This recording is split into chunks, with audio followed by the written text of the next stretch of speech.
again to talk to you about all things wedding. Welcome to the wedding vlogs. If you haven't already, please do check out the video before where we talk about where, when and how many guests. It's quite informative. I also give a few tips, but today we are going to talk about, drumroll please, the budget, the venue, the size and the location. So let's get started. Let's talk about the most stressful thing when it comes to a wedding. It's the budget. Of course it is. The first question, are family members helping? Is grandma helping? Is granddad helping? Are your parentals helping? These are all the things that you need to ask yourself and your partner, because these will all help within your budget. This could save you from getting a loan. It could save you from using your credit card. It can save you from so much. Don't hand them. I hate asking parents and grandparents. I would never ask my grandparents for money. No, I just don't do that. But I do also hate asking parents for money, but sometimes it's needed. And you know what? Most of the time they'll actually offer, you know, so without you even having to ask, they'll probably offer anyway, but don't hold me to that because I don't know. Again, everyone's completely different, but please do find this information out first before you start looking at venues, before you start looking at caterers, just so you can get an overall idea of how much you can actually afford. So yes, let's ask those family members. Another suggestion is, maybe you could get creative with it. If you're a creative, you could start your own Etsy store and get a little bit of income that way. So start with a few cards, a few bookmarks, maybe stickers, and just see how that flows. You can also sell, obviously, your products on Instagram, Facebook, any social media really, but that's also something that you could consider is to start your own Etsy store. You could also start a part-time job. Yeah, I know it sounds a bit, tired already, but you know what, again, it's another source of income. It's not going to be forever, it's a means to an end. If you're planning a wedding and you've got the time frame of say a year, you could do a part-time job for a year and then think about it, you're never going to have to do it again, hopefully. But this is also another source of income that you could consider, is a part-time job just on the weekends, you know, maybe after your main job or before your main job. I don't know, but yeah, it's definitely something else to consider. Another one is, would you consider getting a loan? Now, personally, I don't suggest getting a loan because I don't believe that you should start married life in debt, and like, who wants to do that? But sometimes it's the only option. You may not have a lot of family. You may not have family that can afford such massive prices, because weddings aren't cheap. You maybe could use your savings. Have you got savings? I had a little bit of savings, like what, £2.50. It's not going to get me very far. You may also consider a credit card. Again, I wouldn't recommend any loans and credit cards, but everyone's completely different. So if that feels like it's the right thing for you to do, then go for it. Just don't go drastic. And just remember to discuss absolutely everything with your partner.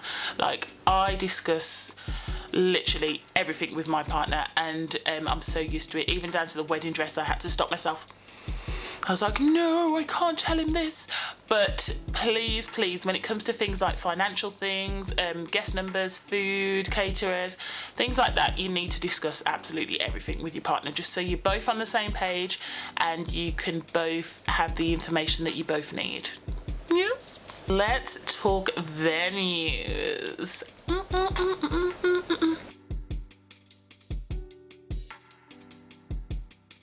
Now, with venues, it's so easy to get overwhelmed because there are so many places that you can get married, from the O2 Arena to your back garden, literally. So I just want to go through a few of them. Okay, so the first one is hotels. There are so many to choose from. You can go from a 2-star and keep it small and intimate, or you can go to a full-on 5-star in the middle of central London. Either way, hotels is also a good one as well, because you've got to think about catering, and most hotels offer catering, so that could be killing two birds with one stone. It was a bit tricky for us when it came to the catering, because we specifically needed Caribbean food. Again, I'll talk to you about catering in a later video, but hotels wasn't an option for us. because also a lot of them, the ones that we did like, didn't consider or allow us to have external caterers, and the caterers that they offered weren't our cuisine that we wanted. We needed strictly Caribbean, Jamaican, like both our families are Jamaican, so we wanted that. So hotels weren't good for us, but it could be good for you, so please do check those out. Another option, and it's such a beautiful option, is abroad. You could get married on the beaches of the Caribbean, you could get married in Rome, you could get married in, well, the beach and the Rome is the only ones I've got, but you get the gist. You can get married abroad. Again, this was not an option for us because we have a guest list of 300 people, and to ask 300 people to pay for a plane ticket to somewhere abroad, which would probably be the Caribbean, it's not cheap, and I find it quite cheeky. But if you're going to keep it small, intimate, maybe your family can afford that, or maybe you can afford to have 300 people on the beach. But either way, this is something to consider. I would strongly suggest you do so much research, especially if the country that you want to get married in speaks a different language. Maybe try and get an interpreter. Just do your research again and work out the currency with the money so it can help with your budget. But yeah, I think it's just such a beautiful, beautiful destination. One of my friends got married in Barbados and it was stunning. Again, she kept it small and intimate, so it was just perfect. On the beach with a little bonfire, it was just, lovely. I really wish I could do that, but no. I can't, so there's not even no point in wishing. We can't. Okay, this is a bit of a weird one, but you know what? I've seen some pictures and they look amazing. The next venue I want to talk to you about is museums. I know, it sounds so weird, but I seen a wedding in the Natural History Museum in London, and oh my gosh, it looks so beautiful. There was the dinosaur in the background and all the lights. It looked really, really nice, and I think it's perfect for people that are a bit more on the quirky side, a bit more of the eccentric kind of people. I think it works really, really well, so that's something else you could consider, although I do think it could be quite pricey. So do your research, but that is definitely a quirky option that I absolutely just loved. Then the two venues that are the cheapest out of everything are community halls and town halls.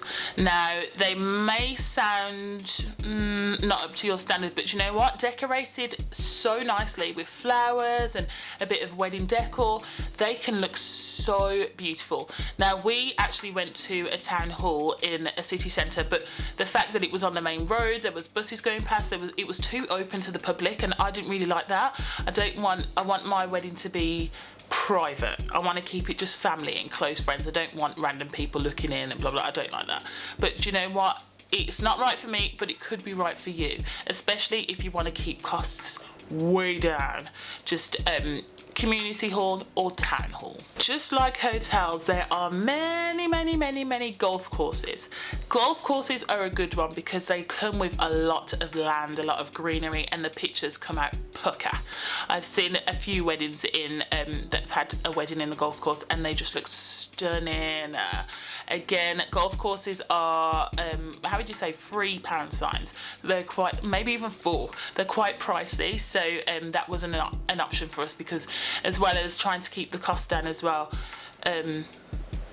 there's nothing as well as, that's just it, we're trying to keep the cost down. So we couldn't do a golf course, but again, they are stunning. Do your research, there's so many out there and they're all dotted all over, so definitely this is one of the good options. It's just like a hotel really, but more fancy, more elegant-y. And then again, tell a lie, because there are some hotels that are really more elegant than golf courses. Ignore me. Golf courses are just another option, but they are quite pricey, so do your research on those too. This next one sounds a bit like, really? But you know what? Yeah, barns. I know, a barn. Not with horses in or piggies, just a barn. A really nice barn. It's called rustic. It's a rustic kind of feel, and I can't lie, I love it. I love barns. They have to be I like the modern-y kind of old barns. That sounds so weird because how can it be modern and old? But it can. There are some out there and they're beautiful. Please, especially in places like Oxfordshire, Bedfordshire, even a few barns in Northampton. You know, there's quite a few barns out there, so please have a look. Don't just think of the word barns and think, oh, I don't want to get married next to a piggy or a horse or horse muck. But trust me, some of the barns are stunning, and if you're going for that rustic kind of vibe, I would definitely suggest a barn. And barns come with land, and I'm all about the land and the wild stock, or is it livestock? Oh, love stock, something stock, the animals basically. I'm all about that. I think they're absolutely gorgeous, and they are definitely one of my top 3 venues. I love a barn. Old MacDonald had a farm. Last but not least, but it is kind of last, is a marquee. Oh, if one of your family members has got a really nice garden, you can literally put the marquee up in the garden and have the wedding in there. They look so nice. I've seen a few marquee weddings as well, and they look absolutely gorgeous. You wouldn't even think they're in the garden. Like, there's also some companies that specialize in marquees, so they'll come around to the house and they build it in the garden. And I'm not talking one of those barbecue, Auntie's barbecue that's the marquees flowing in the wind and all the jerk chickens just smelling banging. Not one of those marquees. The marquees that look like a full-on building in your back garden. They are so nice. Do a bit of research, but there are a few companies, I wish I could have the names for them, but I really can't remember. There are a few companies who actually specialise in the marquees, and they do such a good job. I would say, again, they can be a bit pricey, but you know what, you get what you pay for. You can have your whole wedding in the back garden, the kitchen's in the house, like, it's easier for your caterers. Oh, I just think it's such a really, really good idea. So the size depends on, I can't even stress it enough, the size depends on your budget. The venue is going to be a chunky piece of your budget. Please, please, please keep an eye on your budget. Like I said previously as well, you could go from having a wedding in the back garden to a wedding to the O2 Arena. It depends on what you can afford. One of my friends hired out the whole Premier Inn for his wedding, and literally it was just perfect because everyone had their own room. You could go up to your room and then back down to the party. It was perfect. But again, if that's not within your budget, then why are we looking at hiring out the Premier Inn? We can't afford it. Let's keep it small. Maybe go back down to the community halls or the town halls or a barn, you know, something that's a bit more within your budget, because the venue is going to be a chunky percentage of your budget. So please do your research and don't look for the O2 Arena if you can't afford the O2 Arena. No one's going to look at you and be like, oh my gosh, why am I here and not in the O2 Arena? No one cares about that. They just want to be with you and enjoy your special day. And remember, the wedding is just literally 24 hours. If that, less than 24 hours. Well, let's just count it as a day. It's 24 hours of your whole life. The most important thing is the marriage, surely, yeah? So let's not go ham if we can't go ham. Let's go chicken. Or let's go better and go salmon. No, salmon's quite expensive. Let's stick to chicken. I would say pork, but I don't like pork. Oh, so let's go to chicken. Yeah? Boom. This is so important. It's the location. Do you remember before I said that me and my partner are getting married in the middle? Because both our families can find easy access to get there. We don't want one side of the family travelling more. So the location is so important. As well as the location, are you going to get married indoors? Are you going to get married outdoors? Both ideas are beautiful, but again, if you're going to get married outdoors, you need to consider the time of year. You need to consider rain. If you're in England, then you really need to consider the rain, and I feel like less of us have outdoor weddings because the weather is so unpredictable. If you do decide to say, do you know what, I'm just going to do it anyway, don't care what Sherelle says, I don't care if it rains, I'm still going to do it, think of a plan B. You need a plan B, and a plan B could be a simple marquee, but the ones that we have in the barbecue, the flowy ones, not the ones that they build. Another idea is to have a venue that can supply you with outdoor and indoor. So if it does rain, you can take the outdoor inside. You know, you need a plan B. You don't want to be stuck and everyone's drenched in torrential rain. Awkward. And the wedding pictures would look horrendous, wouldn't they? Surely. Ugh. Thank you so much for watching. It's been an absolute pleasure. I hope that you found this video very useful and you've now thought, I want to get married in a golf course, or I'm going to get married in a museum. The science museum with all experiments going on behind you.